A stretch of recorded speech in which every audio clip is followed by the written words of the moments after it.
today I'll be discussing how I plan and create my cinematic episodes or short films. Now, planning and creating a short film or cinematic episode is very different from creating regular YouTube episodes. To be honest, I wasn't planning to make an episode like this, but so many of you were asking in the comments, I decided to put this together, and hopefully it inspires you to create your own short movie or cinematic episode. Now, I've been experimenting a lot lately with cinematic videos, and I've come a long way both in terms of planning and management. Now, for most of the planning phase, I use an app called Milanote. So, Milanote reached out and kindly offered to sponsor this episode. That said, this is an app which I used previously before the sponsorship.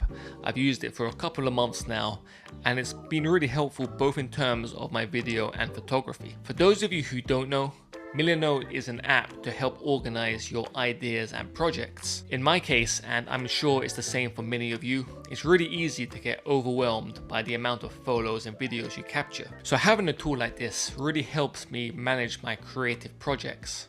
So let's head over to the app so I can show you how I plan my videos. I should also mention Milanote have kindly provided a link which will allow you to use the app for free with no time limit, and I've added that in the description down below. So feel free to download the app and follow along. Also, if you use Milanote, I'd love to hear your thoughts in the comments.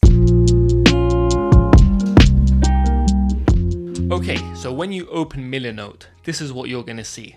A blank board which you can add things to, like notes and links and to-do lists and lines, and most importantly, boards.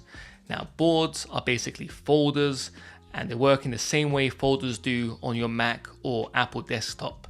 You create them, name them, double click to go inside, and create more tools and more boards and so on. At the top of the app, there's a navigation bar, so you can quickly jump between the boards you've created. Now, when you're creating things like short films or photography projects even, or video projects, it's really easy to get overwhelmed because there's so much to plan, there's so much to think about.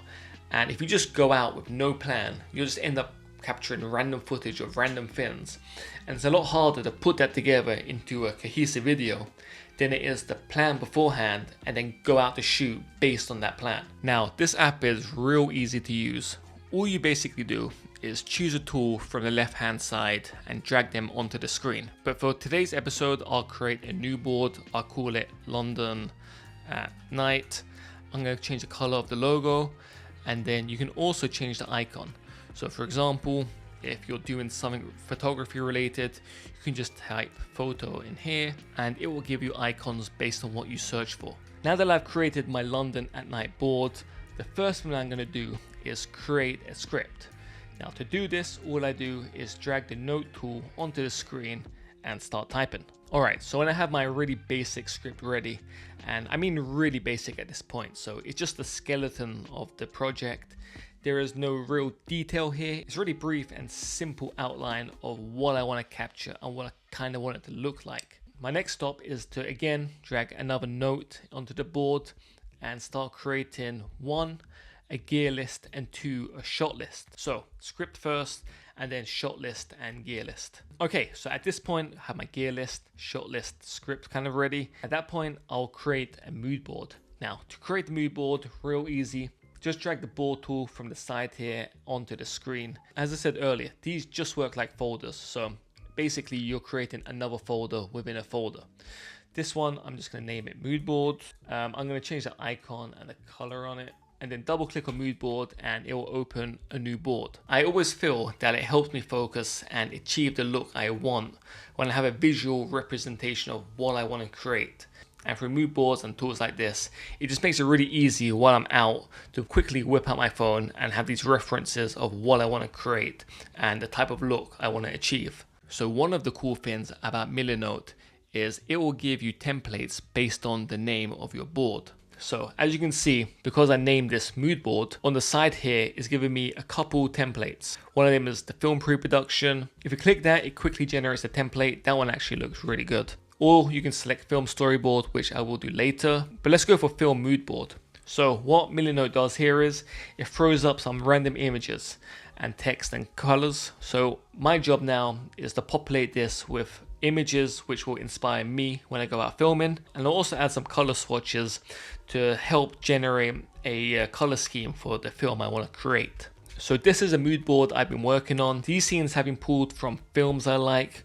Whenever I see a film on TV or something and it's a scene I like, I'll either take a picture of it or find it online afterwards. If you select the 3 dots on the side and drag this color in, you can also start creating a color scheme for your mood board as well. Now this helps because when you go out to shoot, you'll see lots of different colors when you're out in the city. As you can see on my board, I have this red here, the blue and the green. Now, when I'm out shooting, I will actively seek out these colors, and if I see scenes with these colors, or if I see a subject with these colors on, I will film those scenes, those locations, and those subjects. And in all, when you stick to a certain color scheme and you're not jumping around from color to color, it helps create a more cohesive video, and in my opinion, a better looking video. So we have our mood board pretty much ready at this point. Let's go back, bring another board onto the screen, which will be our storyboard. Okay, so we're in the storyboard. Again, Milanote has thrown up some recommendations of templates.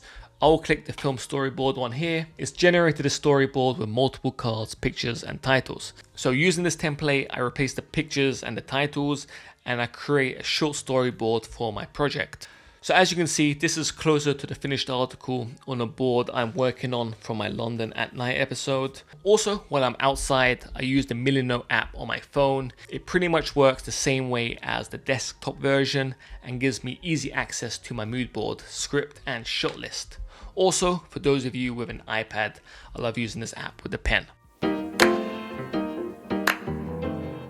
Alright, so when it comes to gear, I usually shoot my cinematic episodes with either the Fujifilm X-T5 or the Fujifilm X-H2S. So I use the X-T5 90% of the time.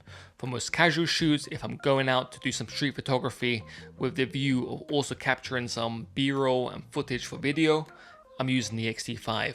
The only time I take the X-H2S out is if it's a professional shoot or if I have some shots in mind where I just want to capture them in the highest quality possible. Also, I have my X-H2S in a small rig, so it's even bigger than just having the camera on its own. So taking it out on regular shoots isn't that viable, but that's where the X-T5 comes in. When it comes to lenses, I normally use the 16mm f1.4, the 23mm f2 for my wider angle shots, and then I'll use either the 35 or the 50mm or 56mm f1.2 for more close-up shots.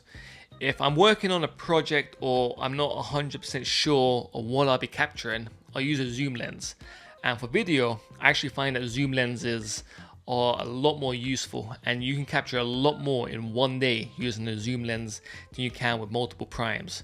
This is especially helpful when you're traveling. You're not going to be in a location for a long period of time, so you want to be able to capture as many different angles and views of the same location as possible, which is where a zoom lens will come in. As for zooms on the Fujifilm, I currently use the 16-55 f2.8. When it comes to settings, I shoot everything 4K 10-bit. I'll get the settings on screen now so you can see exactly which settings I use. I always shoot in f-log 2.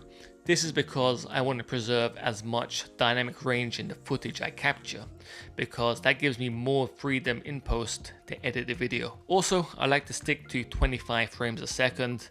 I just like the look that gives, and that means the shutter speed is always set at a 50th of a second. For those of you shooting on Fujifilm, I always use the movie optimized controls.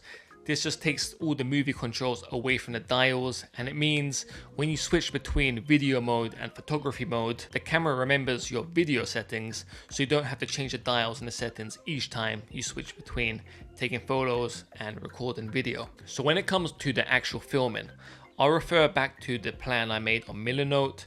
I'll make a list of the locations I'm going to visit that day. I'll go to each of the locations and use my shot list to capture the B-roll I want. Now obviously, when you get to your locations, you have to be spontaneous, you have to improvise, because you'll see new things when you're there and get new ideas.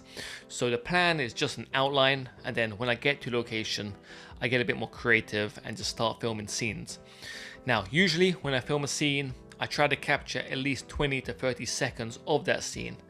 and everything is handheld. I don't really like using tripods unless it is for professional work or it's a specific shot where I require a tripod. With Fujifilm cameras, the stabilization is pretty good. It's not the best, and it can sometimes be a bit jerky.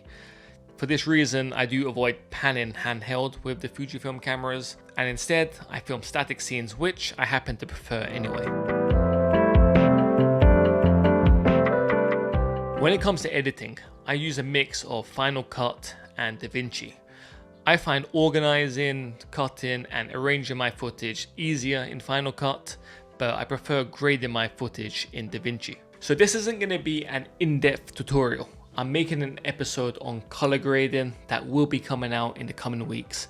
So if that's something you are interested in, be sure to subscribe. Okay, so first up, let's head over to Final Cut. And here, all I'm doing is I'm trimming off the bits of the clips I don't like. For example, if there's lots of camera shake or if my subject gets blocked off or whatever, I just cut those off, so it just saves space and it means I don't have to edit those bits either. At this point, I'm not actually that concerned about getting everything right. It's more about getting the project in the general direction I want it to go in. Next up, I export the XLM file of my timeline and head over to DaVinci Resolve. So once I head over to DaVinci, I go to Import, Timeline, find the XLM file I exported from Final Cut and hit Import. So when it comes to color grading, I use a power grade which I've created to give my footage more of a film look.